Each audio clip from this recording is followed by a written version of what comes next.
पाठ वाले दिन रजनीश ने सुरक्षा का भी कड़ा इंतजाम किया था। सिविल ड्रेस में कुछ पुलिस वाले, एक प्राइवेट सुरक्षा एजेंसी के 4 एजेंट और कई नए सीसीटीवी कैमरे भी लगवाए रजनीश ने। सुधा जी को अभी तक इस बारे में कोई विशेष जानकारी नहीं थी, तो वो इस प्रकार की तैयारी देखकर हैरान हो रही थी। मुझे तो ये समझ नहीं आ रहा कि घर में मेहमान आ रहे हैं चोर उचक्के, इतने कैमरे लगवाने का क्या सेंस है, हमारी समझ से तो परे है। सुधा जी की बात पर बाकी सारे हंसने लगे और नंदिनी और रजनीश की आंखें आपस में टकरा गईं। घर में सिर्फ वही दोनों सच से वाकिफ थे। रजनीश ने नंदिनी को खाने के बाद स्टडी में चलने का इशारा किया और फिर सबकी गपशप में शामिल हो गए। नंदिनी को लगा कि उसका दिल हलक में धड़क रहा है। उस दिन के बाद रजनीश ने आज नंदिनी से नज़रें मिलाई थीं। खाना खत्म करके जहाँ बाकी सभी लोग अपने कमरों में चले गए, वहीं नंदिनी दबे पांव रजनीश की स्टडी की तरफ बढ़ गई। सुधा जी और आशा जी एक बंद दरवाजे से झांकते हुए आपस में खुसर खुसर कर रही थी। चलो, नंदिनी ने पहला कदम तो बढ़ाया रजनीश की ओर। जब तक इनके कमरे अलग रहेंगे, इनकी झिझक बरकरार रहेगी। इसका भी इंतजाम मैंने सोच लिया है, सुधा जी ने शातिर मुस्कान बिखेरते हुए कहा।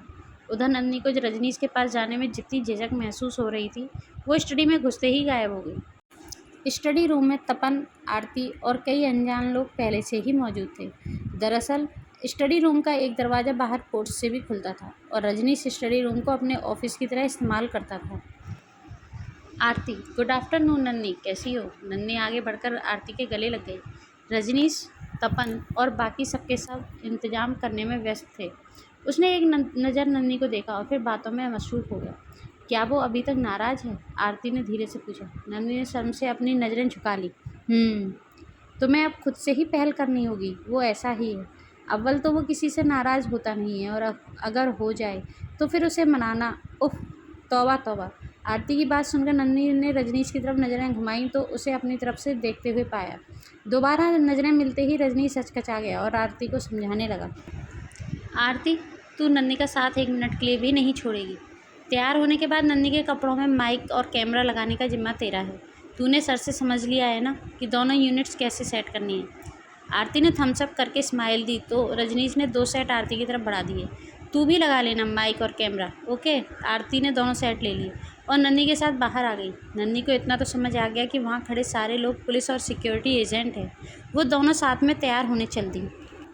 रजनीश स्टडी से बाहर आया तो सुधा जी को परेशान हालत में लॉबी के चक्कर लगाते देखा। माँ, आप परेशान दिख रही हो, अभी तक तैयार नहीं हुई, कोई बात है क्या? हाँ बेटा, नन्नी को तेरे कमरे में शिफ्ट करना पड़ेगा, सुधा जी हड़बड़ाते हुए बोल रही थी। क्यों? मैंने आपको बोला ना, रजनीश ने दलील देनी चाहिए। गीता बुआ आ रही हैं बेटा। सुधा जी ने अपनी कुटिल मुस्कान छिपाते हुए घबराने का भरपूर नाटक किया। क्या ज़रूरत थी गीता बुआ को खबर करने की? रजनीश फ्रस्ट्रेशन में अपना माथा रगड़ने लगा। पहले ही कम मुसीबतें हैं सिर पे, जो अब ये गीता बुआ। पिताजी के परिवार में बस एक उन्हीं से तो सहारा मिला था उसे अपने ख़राब समय में। फूफा जी के जबरन साइन कराए गए कागजात अगर उन्होंने उपलब्ध न कराए होते उस समय, तो वो आज श्यामल जी के ऑफिस में कोई नौकरी ही कर रहा होता, आज भी।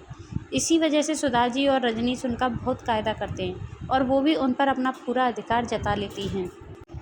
अरे बेटा, कैसी बातें कर रहा है तू? उनको आज भी बड़ी मुश्किल से आने को मनाया है, पहले तो आने को राजी ही नहीं थी। बोली, बिना मेरे ब्याह रचा लिया, तो अब सुंदरकांड भी सुन लो सब जने। फिर मैंने कुछ दिन यहीं रहकर बहू से सेवा कराने की मनुहार करी, तब जाकर आने को राजी हुई हैं जी। सुधा जी ललाट का पसीना पोंछते हुए बोली। तो रजनीश ने अपना सिर पीट लिया। नन्नी के दरवाजे पर 2 बार खटखटाया तो नन्नी ने धीरे से दरवाज़ा सरकाया। आरती, बिना उसकी ओर देखे रजनीश ने पीठ घुमा ली। नन्नी सिर झुकाकर अंदर चली गई और आरती दरवाजे पर आ गई। सुन, गीता बुआ आ रही हैं। हे भगवान, मैं चली अपने घर, आते ही टोक देंगी। क्यों री परकटी, तुझसे बाल ना बढ़ाए गए अभी तक? कह के गई थी मैं पिछली दफ़ा। आरती ने अपना सामान समेटना शुरू कर दिया। आरती, कंट्रोल, तेरे बाल वाला इश्यू में संभाल लूँगा। तू नन्नी का सामान मेरे कमरे में भिजवा, उन्होंने अगर इसे यहाँ रहते देख लिया। अंजाम सोचकर ही रजनीश की रूह काँप गई थी। ओह, आरती बस इतना ही कह सकी थी। रजनीश बड़ी अजीब परिस्थिति में फंसा हुआ था। मरता क्या ना करता। वो नन्नी की तरफ मुखातिब हुआ। वो एक्चुअली मेरी बुआ हैं, गीता बुआ, तो वो थोड़ा सख्त स्वभाव की हैं। उनके सामने हमें नॉर्मल कपल की तरह रहना होगा। उनके जाते ही तुम चाहो तो मूव कर लेना। अपनी बात कहकर रजनीश वहाँ से निकल गया। तुरंत ही 2 नौकर आए और आरती की मदद से नन्नी ने अपना सामान पैक करके ऊपर रजनीश के कमरे में पहुँचा दिया। नौकरों को सामान ले जाते देखकर सुधाजी और आशाजी जहाँ खुशियाँ मना रही थीं, वहीं धीर एकदम से उखड़ गया। मैम का सामान मम्मी के रूम में? क्या सच में मैम मेरी मम्मी की जगह ले लेंगी? धीर भले ही ऊपर से सामान्य व्यवहार कर रहा था, पर नन्ही के परिवार का वहाँ रहना उसकी बर्दाश्त से बाहर हो रहा था। नंदी और आरती साथ में तैयार हुए। फिर उन दोनों ने मिलकर तीनों बच्चियों को भी तैयार कराया। शरण्या और पाखी ने पहली बार सूट पहने थे। आज तानी को लॉन्ग स्कर्ट के साथ क्रॉप टॉप पहनाकर तीनों के नन्ही सी बिंदी लगा दी नंदी ने। धीर जब कमरे से ब्लैक कुर्ता पजामा पहनकर निकला तो नंदी ने उसे टोक दिया। धीर बेटा, क्या तुम्हारे पास कोई और कलर में कुर्ता नहीं है? धीर को नंदी का टोकना अच्छा नहीं लगा। आपसे मतलब? आप अपने काम से काम रखो, धीर ने चिढ़कर जवाब दिया और अपनी दादी के कमरे में घुस गया। नन्ही अपना सब मुँह लेकर रह गई। ये उसका धीर से पहला वार्तालाप था शादी के बाद। रजनीश अपने स्टडी रूम में सारे सिक्योरिटी सिस्टम को चेक कर रहा था। धीर के मुंह से नन्ही के लिए इतने तीखे और बदतमीजी भरे शब्दों की वो उम्मीद नहीं कर रहा था। उसने सुधाजी के कमरे में जाकर धीर से बात की और उसके कपड़े बदलवा दिए। वो धीर को नहीं बता सकता था कि नन्ही के कपड़ों में माइक छुपा है, तो उसने बिना नन्ही का जिक्र किए धीर को यही समझाया कि पूजा पाठ में लाल या पीले कपड़े अच्छे लगते हैं, इसलिए तुम चेंज कर लो। रजनीश ने यह भी निश्चय किया कि वो धीर से इस बारे में बाद में बात करेगा। फ्रेंड्स, ये पार्ट अभी यहीं पे समाप्त करती हूँ। फ्रेंड्स, रजनीश के द्वारा की गई इतनी सिक्योरिटी का क्या रिजल्ट निकलेगा? सब कुछ शांति से हो जाएगा या कोई धमाल होगा? इन सभी चीज़ों को जानने के लिए हम लेके आएंगे जल्द ही नेक्स्ट एपिसोड कहानी का। और धीर क्या नन्ही को स्वीकार कर पाएगा, ये भी आपको धीरे धीरे कहानी के हिसाब से पता चलता रहेगा। क्या वो पॉजिटिव रहेगा या वो नेगेटिव रहेगा।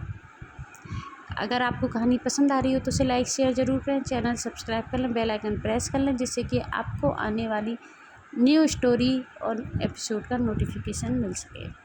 Thank you.